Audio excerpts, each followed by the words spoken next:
warahmatullahi wabarakatuh. Sama seperti video sebelumnya, video ini dibuat untuk memenuhi tugas mata kuliah agama.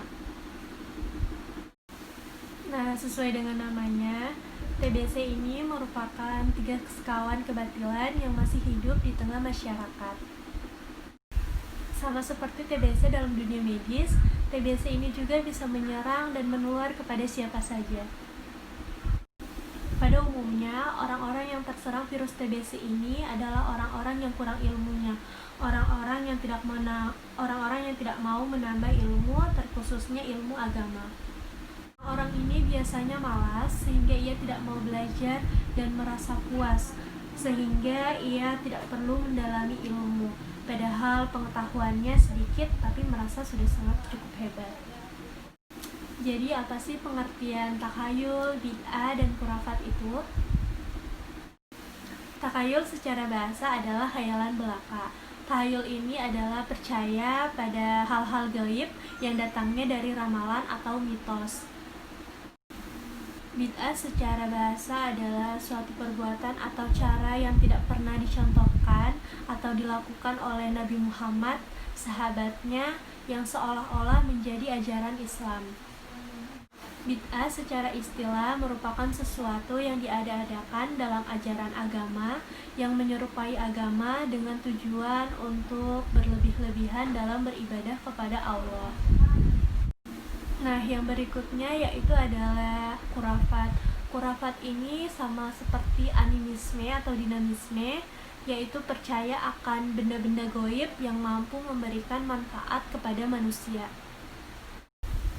Nah, jadi apa sih contoh dari TBC ini? Takhayul sendiri merupakan percaya pada sesuatu yang mempunyai maksud atau tujuan tertentu. Contohnya, kita percaya pada ramalan dukun atau percaya pada mitos-mitos leluhur. Bid'ah sendiri yaitu melakukan sesuatu tanpa petunjuk dari Al-Quran dan hadis. Contohnya seperti menambah rakaat dalam sholat fardu atau membaca zikir dengan suara yang keras.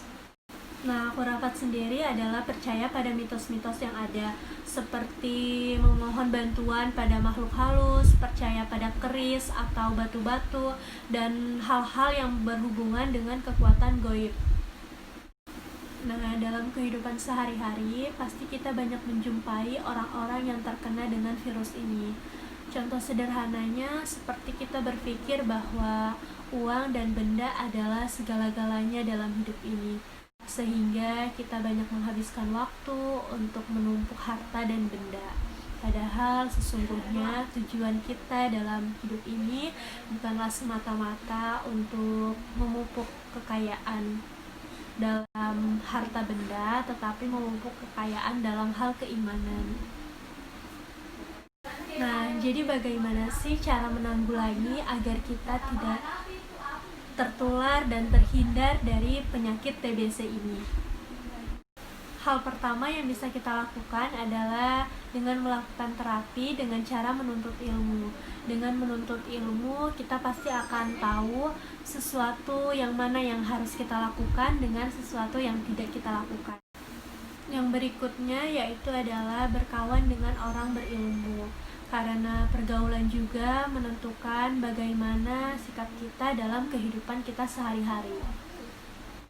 Sering mengikuti kajian, banyak membaca, memperbanyak pengetahuan dan dalil-dalil, sehingga kita tidak terjebak dengan pemikiran yang membawa kita pada virus ini. Sekian yang bisa saya sampaikan dalam video ini. Semoga bisa bermanfaat untuk teman-teman semua.